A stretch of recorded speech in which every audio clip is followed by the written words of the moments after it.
Lettre 2. La marquise de Merteuil au vicomte de Valmont au château d'Eu. Revenez, mon cher vicomte, revenez. Que faites-vous? Que pouvez-vous faire chez une vieille tante dont tous les biens vous sont substitués? Partez sur-le-champ. J'ai besoin de vous. Il m'est venu une excellente idée et je veux bien vous en confier l'exécution. Ce peu de mots devrait suffire et trop honoré de mon choix, vous devriez venir avec empressement prendre mes ordres à genoux. Mais vous abusez de mes bontés. Même depuis que vous n'en usez plus, et dans l'alternative d'une haine éternelle ou d'une excessive indulgence, votre bonheur veut que ma bonté l'emporte. Je veux donc bien vous instruire de mes projets, mais jurez-moi qu'en fidèle chevalier, vous ne courez aucune aventure que vous n'ayez mis celle-ci à fin. Elle est digne d'un héros. Vous servirez l'amour et la vengeance. Ce sera enfin une rouerie de plus à mettre dans vos mémoires. Oui, dans vos mémoires, car je veux qu'ils soient imprimés un jour et je me charge de les écrire. Mais laissons cela et revenons à ce qui m'occupe. Madame de Volanges marie sa fille. C'est encore un secret. Mais elle m'en a fait part hier. Et qui croyez-vous qu'elle ait choisi pour gendre? Le comte de Gercourt. Qui m'aurait dit que je deviendrais la cousine de Gercourt? J'en suis dans une fureur. Eh bien, vous ne devinez pas encore? Oh, l'esprit lourd! Lui avez-vous donc pardonné l'aventure de l'intendante? Et moi, n'ai-je pas encore plus à me plaindre de lui, monstre que vous êtes?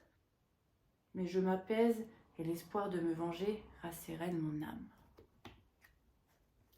Vous avez été ennuyé 100 fois, ainsi que moi, de l'importance que met Gercourt à la femme qu'il aura et de la sotte présomption qui lui fait croire qu'il évitera le sort inévitable.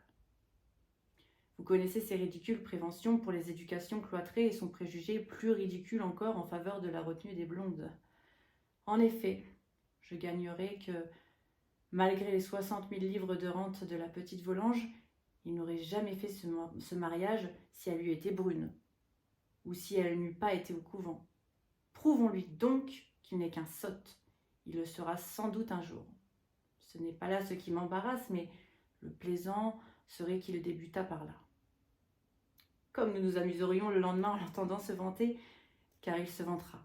Et puis, si une fois vous formez cette petite fille, il y aura bien du malheur si le Gercourt ne devient pas, comme un autre, la fable de Paris. Au reste, l'héroïne de ce nouveau roman mérite tous vos soins. Elle est vraiment jolie. Cela n'a que 15 ans. C'est le bouton de rose, gauche à la vérité, comme on ne l'est point et nullement maniéré. Mais vous autres, hommes, vous ne craignez pas cela. De plus, un certain regard langoureux qui promet beaucoup en vérité. Ajoutez-y que je vous la recommande. Vous n'avez plus qu'à me remercier et m'obéir. Vous recevrez cette lettre demain matin. J'exige que demain, à 7 heures du soir, vous soyez chez moi. Je ne recevrai personne qu'à 8, pas même le régnant chevalier. Il n'a pas assez de tête pour une aussi grande affaire. Vous voyez que l'amour ne m'aveugle pas. À 8 heures, je vous rendrai votre liberté et vous reviendrez à 10 souper avec le bel objet, car la mère et la fille souperont chez moi. Adieu, il est midi passé, bientôt je ne m'occuperai plus de vous. Paris, ce 4 août 1700 et quelques. J'espère que ça vous a plu. J'attends vos retours. À demain pour la suite.